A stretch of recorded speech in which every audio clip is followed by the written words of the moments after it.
ভারতের পার্লামেন্ট অভিমুখে ককরোচ পার্টির পদযাত্রা ঘিরে উত্তপ্ত নয়াদিল্লি। পুলিশের সঙ্গে দফায় দফায় সংঘর্ষ, আটক বেশ কয়েকজন। মোবাইল ইন্টারনেট বন্ধ।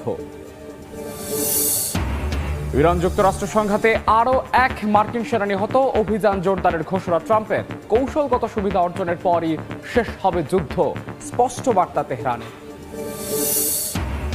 ইউক্রেন জুড়ে রুশ হামলায় নিহত ৮, ক্ষতিগ্রস্ত গুদাম ও আবাসিক এলাকা। মস্কোর তেল স্থাপনায় পাল্টা আক্রমণ কিয়েভের।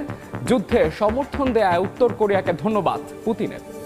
ভারতের পার্লামেন্ট অভিমুখে ককরোচ জনতা পার্টির ডাকা পদযাত্রা কর্মসূচি ঘিরে উত্তপ্ত নয়াদিল্লি। সোমবার সিজেপি সমর্থকদের সঙ্গে পুলিশের ব্যাপক সংঘর্ষের ঘটনা ঘটেছে। এতে আটক করা হয়েছে বেশ কয়েকজনকে। আহত হয়েছেন নিরাপত্তা বাহিনীর সদস্য সহ বেশ কয়েকজন।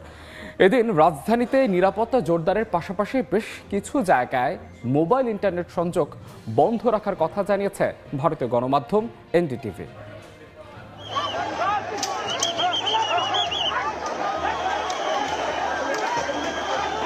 লাঠিচার্জ, ধস্তাধস্তি আর আটক, এমন উত্তেজনার মধ্যেই শুরু হয় ভারতের দিল্লিতে ককরোচ জনতা পার্টির পার্লামেন্ট অভিমুখে পদযাত্রার কর্মসূচি। সোমবার পার্লামেন্ট ভবনের দিকে মিছিল নিয়ে এগোতে চাইলে পুলিশ ব্যারিকেড দিয়ে আন্দোলনকারীদের পথ আটকে দেয়। এক পর্যায়ে সিজিপির সদস্যদের ছত্রভঙ্গ করতে লাঠিচার্জ করে নিরাপত্তা বাহিনী। করা হয় বেশ কয়েকজনকে। নারী আন্দোলনকারীদেরকেও মারধর করা হয়েছে বলে অভিযোগ করেছে সিজিপি। দুপক্ষের সংঘর্ষে পুলিশ সদস্য আহত হয়েছেন বলে জানা গেছে।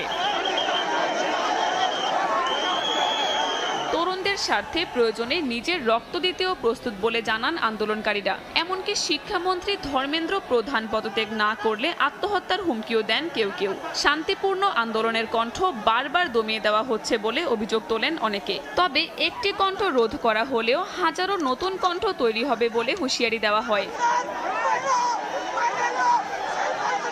এর আগে সিজিবির কর্মসূচি রুখতে ও আইন শৃঙ্খলা বজায় রাখতে যন্তর মন্তর সহ আশপাশের এলাকায় শত শত পুলিশ এবং আধা সামরিক বাহিনীর সদস্য মোতায়েন করা হয়। দিল্লি পুলিশ স্পষ্ট জানায় এই পদযাত্রার কোনো অনুমতি দেওয়া হয়নি। কর্মসূচি ঘিরে দিল্লির বিভিন্ন স্থানে মোবাইল ইন্টারনেট বন্ধ রাখা হয় বলে জানিয়েছে গণমাধ্যম এনডিটিভি। এদিকে ভারতের শিক্ষা ব্যবস্থায় জবাবদিহি নিশ্চিত সহ ৩টি শর্ত পূরণ করা হলে অনশন ভাঙবেন বলে জানিয়েছেন শিক্ষাবিদ ও পরিবেশ কর্মী সোনম ওয়াংচুক। ২০ দিনের বেশি সময় ধরে অনশনে থাকা ওয়াংচুক দিল্লির সাফদারজং হাসপাতালে থেকে হাতে লেখা এক চিঠিতে এ ঘোষণা দেন। সামাজিক যোগাযোগ মাধ্যমে শুরু হওয়া ব্যঙ্গাত্মক উদ্যোগ থেকে জন্ম নেওয়া ককরোচ আন্দোলন এখন ভারতের তরুণদের বড় একটি প্রতিবাদে রূপ নিয়েছে। নিট পরীক্ষায় অনিয়ম, প্রশ্ন ফাঁস, উচ্চ বেকারত্ব ও কর্মসংস্থানের সংকটকে সামনে এনে আন্দোলনটি দ্রুত জনপ্রিয়তা পেয়েছে। অনশনরত পরিবেশ কর্মী সোনম ওয়াংচুককে হাসপাতালে নেওয়ার পর আন্দোলনে আরও গতি আসে। বিশ্লেষকদের মতে প্রধানমন্ত্রী নরেন্দ্র মোদীর ৩য় মেয়াদে এটি এখন পর্যন্ত সবচেয়ে বড় জনবিক্ষোভে পরিণত হয়েছে। যুক্তরাষ্ট্র ইরান সংঘাত ধীরে ধীরে পূর্ণাঙ্গ যুদ্ধে রূপ নিচ্ছে। রোববার রাতেও ইরানে আক্রমণ চালিয়েছে যুক্তরাষ্ট্র। এতে পারমাণবিক বিদ্যুৎ কেন্দ্র সহ বিভিন্ন স্থাপনা ক্ষতিগ্রস্ত হয়েছে। জবাবে মধ্যপ্রাচ্যে মার্কিন ঘাঁটি লক্ষ্যবস্তু করেছে তেহরান। সেনা নিহতের জেরে অভিযান আরও জোরদার করার কথা জানিয়েছেন প্রেসিডেন্ট ডোনাল্ড ট্রাম্প। এদিকে কৌশলগত সুবিধা অর্জনের পরে যুদ্ধ শেষ করা হবে বলে স্পষ্ট বার্তা দিয়েছে তেহরান। টানা নবম রাতের মতো ইরানে বিমান হামলা চালিয়েছে যুক্তরাষ্ট্র। মার্কিন সেন্ট্রাল কমান্ড সেন্টকম জানায় ইরানের সামরিক কমান্ড সেন্টার, বিমান প্রতিরক্ষা, ক্ষেপণাস্ত্র ও ড্রোন স্থাপনা সহ বিভিন্ন কৌশলগত লক্ষ্যবস্তুতে হামলা চালানো হয়েছে। প্রেসিডেন্ট ডোনাল্ড ট্রাম্প বলেছেন, নিহত মার্কিন সেনাদের সম্মানেই ইরানে আক্রমণ চালানো হচ্ছে। হামলায় বুশেহর পারমাণবিক বিদ্যুৎ কেন্দ্র সহ বিভিন্ন গুরুত্বপূর্ণ স্থাপনা ক্ষতিগ্রস্ত হওয়ার দাবি করেছে তেহরান। এতে বিদ্যুৎ বিচ্ছিন্ন হয়ে পড়েছে অনেক এলাকা। জবাবে কুয়েতের আলী আল সালেম বিমান ঘাঁটিতে মার্কিন রাডার, ড্রোন হ্যাঙ্গার ও বিমান সরঞ্জামের গুদামে আক্রমণের দাবি করেছে ইরান। পাশাপাশি জর্ডানের আকাবা বিমানবন্দর ও আল আজরাক ঘাঁটিতেও ক্ষেপণাস্ত্র হামলা চালানোর কথা জানিয়েছে আইআরজিসি। সম্ভাব্য অভিযানের আশঙ্কায় বাহরাইনে মার্কিন নাগরিকদের নিরাপদ আশ্রয়ে সরে যেতে নির্দেশ দিয়েছে দেশটির স্বরাষ্ট্র মন্ত্রণালয়। একই সতর্কতা জারি করেছে মার্কিন দূতাবাসও। এদিকে ইরাকের উত্তরাঞ্চলে ইরানি ড্রোনের অবিস্ফোরিত গোলাবারুদ ধ্বংস করার সময় মার্কিন সেনা হতাহত হয়েছেন। এছাড়া জর্ডানে হামলার পর নিখোঁজ সেনার সন্ধানে চালানো অভিযানে এক ব্যক্তির দেহাবশেষ উদ্ধার করা হয়েছে। পরিচয় নিশ্চিতে চলছে ডিএনএ টেস্ট। এদিকে ইরানের সঙ্গে আলোচনার পথ এখনো খোলা রয়েছে বলে জানিয়েছে যুক্তরাষ্ট্র। তবে তেহরানকে যে কোনো চুক্তির শর্ত বাস্তবভাবে মেনে চলতে হবে বলে মন্তব্য করেছেন মার্কিন পররাষ্ট্রমন্ত্রী মার্কো রুবিও। এ সময় তিনি অভিযোগ করেন, হরমুজ প্রণালী উন্মুক্ত রাখার এবং বাণিজ্যিক জাহাজে হামলা না চালানোর প্রতিশ্রুতি দিলেও ইরান তা মানেনি। এমন পরিস্থিতিতে যুদ্ধক্ষেত্রে কৌশলগত সুবিধা অর্জনের পরই যুক্তরাষ্ট্রের সঙ্গে যুদ্ধ শেষ করার ঘোষণা দিয়েছে ইরান। দেশটির রাষ্ট্রীয় বার্তা সংস্থা IRNA-কে দেয়া সাক্ষাৎকারে পররাষ্ট্রমন্ত্রী আব্বাস আরাকচি বলেন, যুদ্ধের অবসান হতে পারে সামরিক বিজয় বা আলোচনার মাধ্যমে। যুদ্ধবিরতি কার্যকর থাকলেও গাজায় থামছেই না ইসরায়েলি আগ্রাসন। গাজা সিটির জেইতুন এলাকায় দখলদারদের হামলা অন্তত 2 ফিলিস্তিনি নিহত হয়েছেন। এতে শিশুসহ আহত হয়েছেন আরও বেশ কয়েকজন। গাজায় একটি 4তলা ভবন গুঁড়িয়ে দিয়েছে নেতানিয়াহু বাহিনী। অন্যদিকে অধিকৃত পূর্ব জেরুজালেমে ফিলিস্তিনিদের উপর আরও চাপ বাড়িয়েছে ইসরায়েল। কাফর আকাব শহরে অন্তত 22টি বাড়ি উচ্ছেদ ও ভেঙে ফেলার নোটিশ দিয়েছে বলে জানা গেছে। যুদ্ধবিরতির মাঝে গাজায় প্রতিদিন হামলা চালাচ্ছে ইসরায়েলি বাহিনী। স্থানীয় সময় রোববার গাজা সিটির জেইতুন এলাকায় বেসামরিক নাগরিকদের লক্ষ্য করে হামলা চালায় ইসরায়েলি সেনারা। এতে বেশ কয়েকজন ফিলিস্তিনি নিহত হন। একই এলাকায় একটি ভবনে হেলিকপ্টার হামলায় নারী ও শিশুসহ বেশ কয়েকজন আহত হন। উত্তর গাজার জাবালিয়া শরণার্থী শিবির ও গাজা উপকূলেও গোলাবর্ষণের খবর পাওয়া গেছে। মধ্য গাজার দেইর আল বালাহ এলাকায় একটি 4তলা আবাসিক ভবন গুঁড়িয়ে দিয়েছে ইসরায়েলি বাহিনী। স্থানীয়দের দাবি, হামলার মাত্র 10 মিনিট আগে ভবন খালি করার নির্দেশ দেয় নেতানিয়াহু বাহিনী। এরপরই বিমান হামলায় ধসে পড়ে পুরো ভবন। ক্ষতিগ্রস্ত হয় আশেপাশের এলাকাও। অধিকৃত পূর্ব জেরুজালেমের উত্তরে কাফর আকাব শহরে অন্তত 22টি ফিলিস্তিনি বাড়ি উচ্ছেদ ও গুঁড়িয়ে দেওয়ার নোটিশ দিয়েছে ইসরায়েলি সেনাবাহিনী। বাসিন্দাদের 1 সপ্তাহের মধ্যে বাড়িঘর খালি করতে নির্দেশ দিয়েছে জেরুজালেম। এর আগে একই এলাকায় অন্তত 20টি বাড়ির নির্মাণ কাজ বন্ধের নির্দেশ দেওয়া হয়েছিল। ফিলিস্তিনিদের উপস্থিতি কমাতে পশ্চিম তীরে ইসরায়েলের অভিযান আরও জোরদার হচ্ছে বলে জানায় স্থানীয় প্রশাসন। এদিকে পূর্ব জেরুজালেমের উত্তর পশ্চিমে বেইত আনান ও বেইত লিকিয়াত সংযোগ সড়কে কংক্রিটের ব্লক বসিয়ে নতুন সামরিক গেট স্থাপনের প্রস্তুতি নিয়েছে ইসরায়েলি বাহিনী। ফিলিস্তিনি কর্তৃপক্ষের তথ্য অনুযায়ী 2023 সালের অক্টোবর থেকে অধিকৃত পশ্চিম তীরে অন্তত 900 সামরিক চেকপোস্ট ও গেট স্থাপন করেছে ইসরায়েল। রাশিয়ায় ব্যাপক ক্ষেপণাস্ত্র ও ড্রোন হামলায় ইউক্রেন জুড়ে অন্তত 8 জন নিহত ও বহু মানুষ আহত হয়েছেন। রাজধানী কিয়েভ, খার্কিভ, জাপোরিজিয়া ও সুমি অঞ্চলে হামলায় ক্ষতিগ্রস্ত হয়েছে আবাসিক এলাকা, গুদাম ও বেসামরিক স্থাপনা। পাল্টা কৃষ্ণ সাগরের 3টি রুশ তেলবাহী ট্যাঙ্কার এবং স্তাভরোপোল অঞ্চলে তেল স্থাপনা আঘাতের দাবি করেছে ইউক্রেন। এদিকে চলমান যুদ্ধে রাশিয়াকে সমর্থনের জন্য উত্তর কোরিয়ার নেতৃত্ব ও জনগণকে ধন্যবাদ জানিয়েছে ভ্লাদিমির পুতিন। ইউক্রেন জুড়ে নতুন করে বড় ধরনের ক্ষেপণাস্ত্র ও ড্রোন হামলা চালিয়েছে রাশিয়া। দেশটির কর্মকর্তারা জানান, হামলায় বহু বেসামরিক মানুষ হতাহত হয়েছেন। আর সবচেয়ে বেশি ক্ষতিগ্রস্ত হয়েছে রাজধানী কিয়েভ, উত্তর পূর্বাঞ্চলের খার্কিভ, সুমি ও দক্ষিণের জাপোরিজিয়া অঞ্চল। এছাড়া বিভিন্ন ধরনের ড্রোন ও ক্ষেপণাস্ত্র প্রতিহতের দাবি করেছে ইউক্রেনের বিমান বাহিনী। প্রেসিডেন্ট ভলোদিমির জেলেনস্কি জানান, 2022 সালে কিয়েভে পূর্ণমাত্রার যুদ্ধ শুরুর পর এটি অন্যতম বৃহৎ ব্যালিস্টিক ক্ষেপণাস্ত্র হামলা। এদিকে পাল্টা জবাব দিয়েছে ইউক্রেনও। জেলেনস্কির দাবি, কৃষ্ণ সাগরে রাশিয়ার 3টি তেলবাহী ট্যাঙ্কার এবং স্তাভরোপোল অঞ্চলে একাধিক তেল সংরক্ষণকারে সফল হামলা চালানো হয়েছে। রাশিয়ার জ্বালানি অবকাঠামো যুদ্ধের অর্থায়নে ভূমিকা রাখায় এসব স্থাপনাকে বৈধ সামরিক লক্ষ্য বলে দাবি করছে কিয়েভ। রাশিয়া জানায়, কৃষ্ণ সাগরের নোভোরোসিস্ক বন্দরের তেল টার্মিনালে হামলায় 2টি ট্যাঙ্কার ক্ষতিগ্রস্ত হয়। সাময়িকভাবে বন্ধ তেল লোডিং। একই সময় ইউক্রেনের দীর্ঘ পাল্লার হামলায় রাশিয়ার গুরুত্বপূর্ণ জ্বালানি স্থাপনাগুলো নতুন করে চাপের মুখে পড়েছে। রুশ প্রেসিডেন্ট ভ্লাদিমির পুতিন মস্কোতে উত্তর কোরিয়ার পররাষ্ট্রমন্ত্রী চুয়েসন হুইয়ের সঙ্গে বৈঠক করেছেন।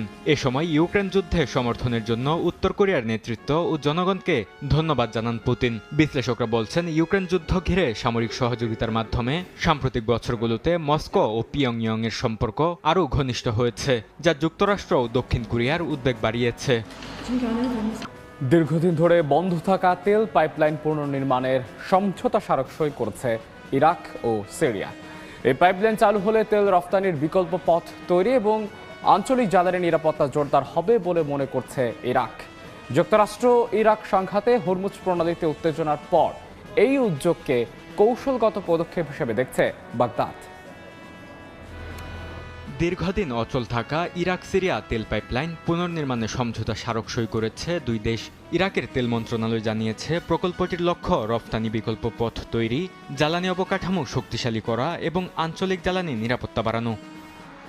প্রকল্পটি বাস্তবায়ন করবে যুক্তরাষ্ট্রের শেভরন, সুইজারল্যান্ড ভিত্তিক ট্রান্স ওশান এবং কাতার ভিত্তিক আরবাকন ট্রেডিং অ্যান্ড কন্ট্রাক্টিং এর সমন্বয়ে গঠিত একটি কনসোর্টিয়াম। কারিগরি ও প্রকৌশল সমীক্ষা শেষে পাইপলাইনের চূড়ান্ত পরিবহন সক্ষমতা নির্ধারণ করা হবে। যুক্তরাষ্ট্র ইরান সংঘাতের জেরে হরমুজ প্রণালী ঘিরে উত্তেজনায় ইরাকের তেল রফতানি ও আয় বড় ধরনের ধাক্কা খেয়েছে। এমন পরিস্থিতিতে নতুন এই পাইপলাইনকে বৈশ্বিক বাজারে ইরানি অপরিশোধিত তেল পৌঁছানোর কৌশলগত করিডোর হিসেবে দেখছে বাগদাদ। একই সঙ্গে প্রকল্পটিতে দুই দেশের অর্থনৈতিক সহযোগিতা ও নতুন বিনিয়োগের সুযোগও বাড়বে বলে মনে করছে কর্তৃপক্ষ। 1952 সালে নির্মিত প্রায় 800 কিলোমিটার দীর্ঘ পাইপলাইনটি উত্তর ইরাকের তেল সমৃদ্ধ কিরকুক অঞ্চল থেকে সিরিয়ার ভূমধ্যসাগরীয় বন্দর বনিয়াস পর্যন্ত বিস্তৃত। ইরান ইরাক যুদ্ধ এবং পরবর্তী ইরাক যুদ্ধের সময় ক্ষতিগ্রস্ত হওয়ার পর বহু বছর ধরে এটি বন্ধ রয়েছে। ইউরোপের নিরাপত্তা ও অর্থনৈতিক স্বার্থ রক্ষায় নতুন বার্তা দিয়েছে জার্মানি ও ফ্রান্স। প্রতিরক্ষা সহযোগিতা আরও জোরদারের পাশাপাশি চীনের সঙ্গে বাণিজ্যিক ভারসাম্য নিয়েও কঠোর অবস্থানের কথা জানিয়েছেন দুই দেশের নেতা। ইউরোপের নিরাপত্তা ও অর্থনৈতিক স্থিতিশীলতাকে অগ্রাধিকার দিয়ে সম্পর্ককে নতুন উচ্চতায় নিতে চায় জার্মানি ও ফ্রান্স। শুক্রবার যৌথ মন্ত্রিসভা বৈঠক করেন জার্মান চ্যান্সেলর ফ্রিডরিখ মার্চ ও ফরাসি প্রেসিডেন্ট ইমানুয়েল ম্যাক্রো। বৈঠকে প্রতিরক্ষা সহযোগিতা আরও গভীর করার অঙ্গীকার করেন দুই নেতা। আলোচনায় সবচেয়ে বেশি গুরুত্ব পায় চীনের সঙ্গে ইউরোপের অর্থনৈতিক সম্পর্ক। ম্যাক্রো বলেন, অতিরিক্ত উৎপাদন সক্ষমতা এবং অবমূল্যায়িত ইউয়ানের কারণে ইউরোপের বাজার ও শিল্প বড় ধরনের চাপের মুখে পড়েছে। চীনের সঙ্গে এমন বিশাল বাণিজ্য উদ্বৃত্ত থাকতে পারে না, আবার একই সঙ্গে ইউরোর তুলনায় রেনমিনবির মূল্য এতটা কমও থাকতে পারে না। এটি মোটেও টেকসই নয়। তবে সমালোচনার পাশাপাশি চীনের সঙ্গে কৌশলগত সংলাপ পুনরায় শুরুর আহ্বান জানান ফরাসি প্রেসিডেন্ট। তার মতে, প্রতিযোগিতা থাকলেও আলোচনার পথ খোলা রাখা প্রয়োজন। এর আগে দুই নেতা ফ্রান্সের পারমাণবিক প্রতিরোধ সক্ষমতা নিয়ে জার্মানির সঙ্গে সহযোগিতার প্রস্তাবও তুলে ধরেন। যুক্তরাষ্ট্র ইউরোপে তাদের প্রতিরক্ষা অঙ্গীকার কমানোর ইঙ্গিত দেওয়ার পর বিষয়টি আরও গুরুত্ব পেয়েছে।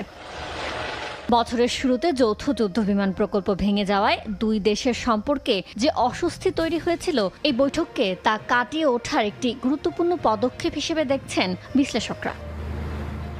3,47,000 বর্গ কিলোমিটারের বেলুচিস্তান বিপুল সোনা, তামা, কয়লা ও প্রাকৃতিক গ্যাস সমৃদ্ধ। একে বলা হয় পাকিস্তানের অর্থনৈতিক লাইফলাইন। বিশ্লেষকরা মনে করেন এই প্রদেশের সম্পূর্ণ স্বাধীনতার সম্ভাবনা ক্ষীণ হলেও দীর্ঘস্থায়ী বঞ্চনা ও মানবাধিকার সংকটের রাজনৈতিক সমাধান না হলে পাকিস্তানের অখণ্ডতা চরম অনিশ্চয়তায় পড়বে। বেলুচিস্তান পাকিস্তানের দক্ষিণ পশ্চিমাঞ্চলে অবস্থিত। এর পশ্চিমে ইরান, উত্তরে আফগানিস্তান আর দক্ষিণে রয়েছে আরব সাগর। পাকিস্তানের সবচেয়ে বড় এই প্রদেশের আয়তন 3,47,000 বর্গ কিলোমিটার, অর্থাৎ পুরো দেশের প্রায় 44% ভূমি দখল করে আছে প্রদেশটি। বেলুচিস্তানকে বলা হয় ইসলামাবাদের অর্থনৈতিক লাইফলাইন। বিপুল প্রাকৃতিক ও খনিজ সম্পদে সমৃদ্ধ এই অঞ্চলে রয়েছে বিশ্বের অন্যতম বৃহত্তম তামার খনি, রিকোডিক এবং চাগাই অঞ্চলে বিশাল সোনার মজুদ। এছাড়া পুরো পাকিস্তানের জ্বালানির অন্যতম প্রধান উৎস সুই গ্যাস ক্ষেত্র এই প্রদেশেই অবস্থিত। এর বাইরে ক্রোমাইট, কয়লা, জিপসাম, লোহা ও মার্বেল পাথরের অফুরন্ত ভাণ্ডার রয়েছে এই প্রদেশে। বিশ্লেষকরা মনে করছেন কৌশলগত অবস্থানের কারণে বেলুচিস্তান পাকিস্তানের জন্য বাঁচা মরার প্রশ্ন। আরব সাগরের তীরে অবস্থিত গোয়াদর গভীর সমুদ্র বন্দর এই প্রদেশেই, যা চীনের $1 বিলিয়ন পাকিস্তান চীন অর্থনৈতিক করিডোরের কেন্দ্রবিন্দু। এই বন্দর ও করিডোরের মাধ্যমে চীন সরাসরি আরব সাগরে পৌঁছানোর সুযোগ পাচ্ছে। এতে করে ইসলামাবাদের অর্থনীতিও সচল রয়েছে।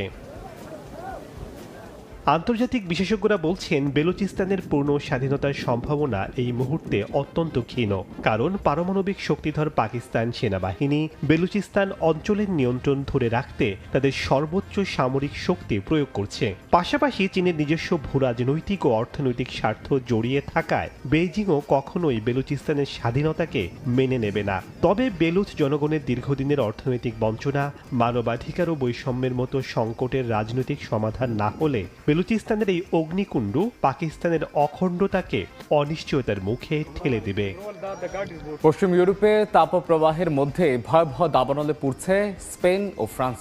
প্রবল বাতাসে আগুন দ্রুত ছড়িয়ে পড়ায় স্পেনের মধ্যাঞ্চলে পুড়ে গেছে অন্তত 9,000 হেক্টর এলাকা। দেশটির মধ্যাঞ্চলে লা মিয়েলা দাবানল নিয়ন্ত্রণে দিনরাত অভিযান চালিয়ে যাচ্ছে দমকল বাহিনী ও মিলিটারি ইমার্জেন্সি ইউনিট। 16টি পৌর এলাকা খালি করে নিরাপদে সরিয়ে নেওয়া হয়েছে প্রায় 700 বাসিন্দাকে। পরিস্থিতির অবনতি হয় দ্বিতীয় ধাপের জরুরি অবস্থা ঘোষণা করেছে সংশ্লিষ্ট কর্তৃপক্ষ। এদিকে ফ্রান্সের ভূমধ্যসাগরীয় উপকূলের ফ্রেজুস এলাকায় দ্রুত ছড়িয়ে পড়া দাবানলে অন্তত 180 হেক্টর এলাকা পুড়ে গেছে। আগুনের কারণে কয়েকটি বসতি থেকে বাসিন্দাদের সরিয়ে নেওয়া হয়েছে। তুলো থেকে লেয়ার্স পর্যন্ত সামরিকভাবে বন্ধ রাখা হয়েছে ট্রেন চলাচল। বিশ্ব আবহাওয়া অধিদপ্তর সতর্ক করেছে রেকর্ড তাপপ্রবাহের দীর্ঘস্থায়ী খরা ও কম আর্দ্রতার কারণে পশ্চিম উপকূল জুড়ে দাবানলের ঝুঁকি আরও বেড়েছে।